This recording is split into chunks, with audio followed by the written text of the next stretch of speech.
श्री शिवाय नमस्तुभ्यं।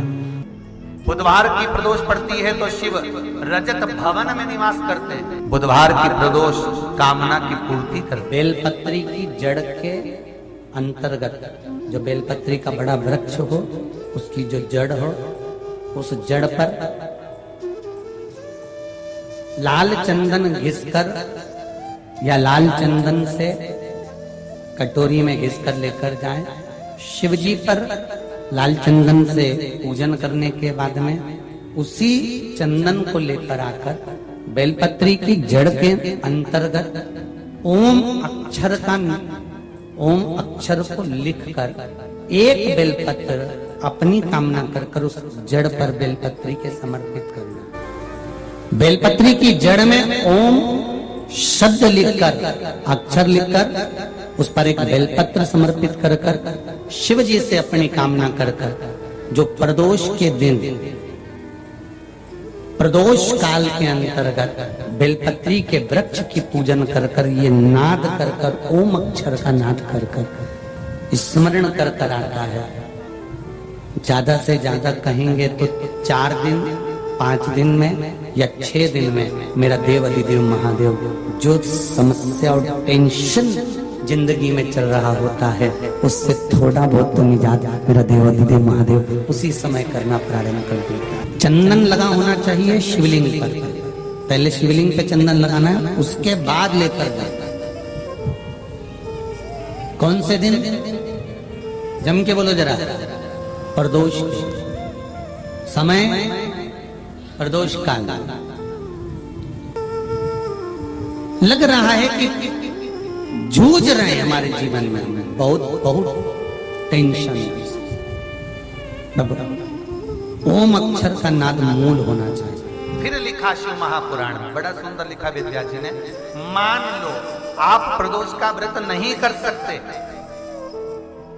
आप अगर व्रत नहीं कर सकते तो प्रदोष के दिन, प्रदोष काल में शाम का समय सूर्यास्त का कुछ पल, कुछ घड़ी के पहले से लेकर बाद तक का प्रदोष काल के अंतर्गत आप शंकर जी के मंदिर में जाकर 1 लोटा पानी, 5 बेलपत्र भी अगर समर्पित करते हैं तो संपूर्ण प्रदोष का फल आपके भाग्य में प्रबल हो जाए। श्री शिवाय नमस्तुभ्यम। सब बोलिए एक बार जमकर, श्री शिवाय नमस्तुभ्यम। कहते कि नहीं कहते?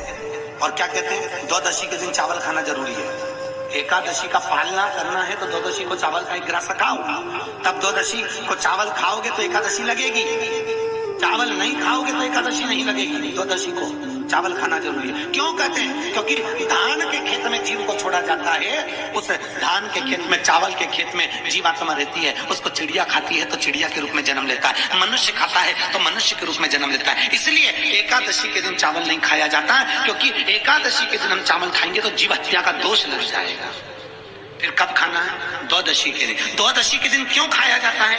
क्योंकि हम एकादशी के व्रत करे रहते हैं और पहला घासा जब चावल का खाते हैं तो अपनी करी हुई एकादशी का पुण्य, जितने जीव हमारे मुंह में जाते हैं उनको उसका पुण्य मिल जाता है और उनका फिर जन्म नहीं होता, वो तर जाते हैं, उनको एकादशी का भाग मिल जाता है।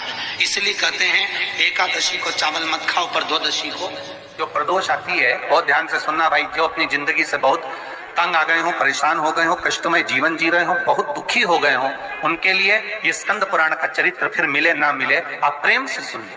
आओ, चाहे वो शनिचरी प्रदोष हो, चाहे रविवार की हो, सोमवार की हो, मंगल की हो, बुधवार की हो, गुरुवार की हो, शुक्रवार की हो, शनिवार की हो, कोई भी वार की हो, प्रदोष काल में शाम का समय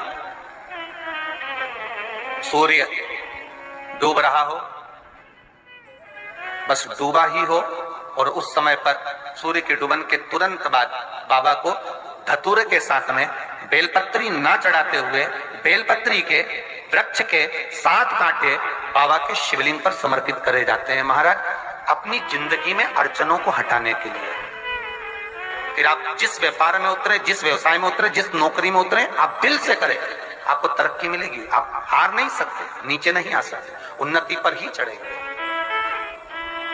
प्रदोष, फिर आप जिस व्यापार में उतरे, जिस व्यवसाय में उतरे, जिस नौकरी में उतरे, आप दिल से करें, आपको तरक्की मिलेगी। आप हार नहीं सकते, नीचे नहीं आ सकते, उन्नति पर ही चढ़ेंगे।